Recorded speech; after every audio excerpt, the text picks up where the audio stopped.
Baik, pada video kali ini saya akan membahas tentang nomenklatur dan klasifikasi pada bakteri. Pertama yang akan saya bahas ialah nomenklatur. Apa sih nomenklatur itu? Menurut KBBI, nomenklatur ialah tata susunan dan aturan pemberian nama objek studi bagi cabang ilmu pengetahuan.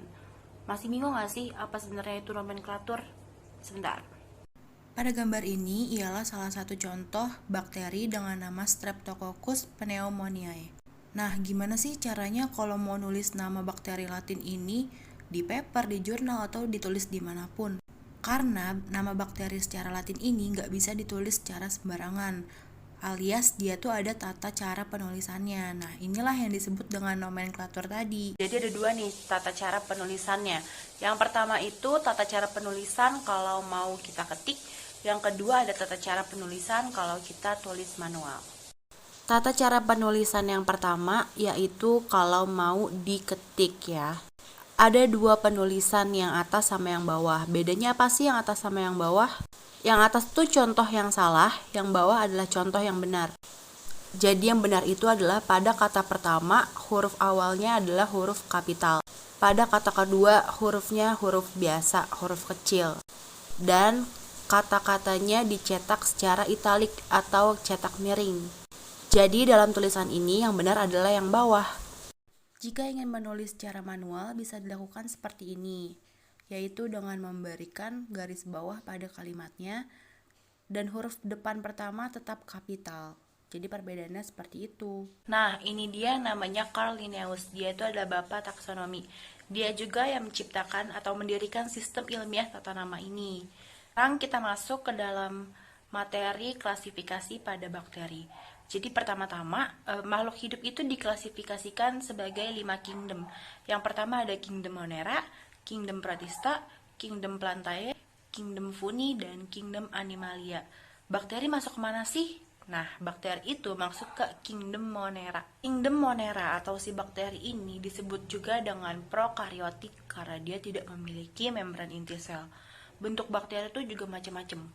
Ada yang bulat, ada yang berbentuk tabung, ada yang seperti rantai, ada yang berbentuk koma, dan bakteri ini tuh bisa hidup di ada istilahnya aerob dan anaerob. Jadi ada dua istilah itu. Aerob itu bakteri yang membutuhkan oksigen untuk hidup, anaerob adalah bakteri yang tidak membutuhkan oksigen untuk hidup. Klasifikasian atau pengelompokan ini ada juga loh yang berdasarkan karakteristik dinding sel dari si bakteri itu. Jadi ini tuh pertama kali dikenalkan oleh bakteriologi yang bernama Hans Christian Gram melalui pewarnaan Gramnya.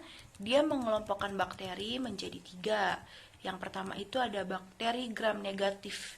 Jadi bakteri gram negatif ini dia memiliki lapisan peptidoglikan yang tipis dan dinding sel itu jadi mampu menyerap warna merah. Yang kedua itu ada bakteri gram positif. Dia ini punya lapisan peptidoglikan yang tebal dan dinding selnya tuh mampu menyerap warna violet.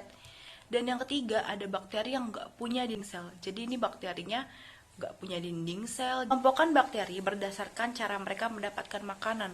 Loh, emang bakteri cara dapetin makanannya beda-beda ya?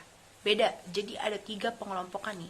Yang pertama ada bakteri Cyanobacteria, yaitu dia tuh dapat makanan dari proses fotosintesis yang membutuhkan sinar matahari layaknya tumbuhan. Contohnya ada alga biru dan alga hijau. Yang kedua ada bakteri autotrof, mereka ini produksi makanannya sendiri, jadi nggak perlu bantuan luar. Tapi bakteri ini dibagi lagi jadi 2, yaitu ada fotoautotrof dan kemoautotrof. Kalau fotoautotrof itu ialah dia membutuhkan cahaya matahari untuk bantu dia produksi makanan dengan mengubah anorganik menjadi organik. Nah, kalau kemoautotrof itu dia butuh reaksi kimia untuk buat makanannya sendiri dari bahan-bahan organik. Contohnya tuh ada bakteri Nitrobacter, ada Nitrosococcus, dan ada Nitrosomonas. Yang terakhir ada bakteri heterotrof. Gimana nih cara dia mendapatkan makanannya itu? Dia numpang dengan organisme lain. Ada yang dapat makanan dari inangnya, ada yang dapat makanan dari sisa organisme yang udah mati. Tapi kadang ada juga nih yang menyebabkan penyakit. Terus dia ada yang apa ya? Jadi parasit ujung-ujungnya, tapi cuma beberapa jenis aja.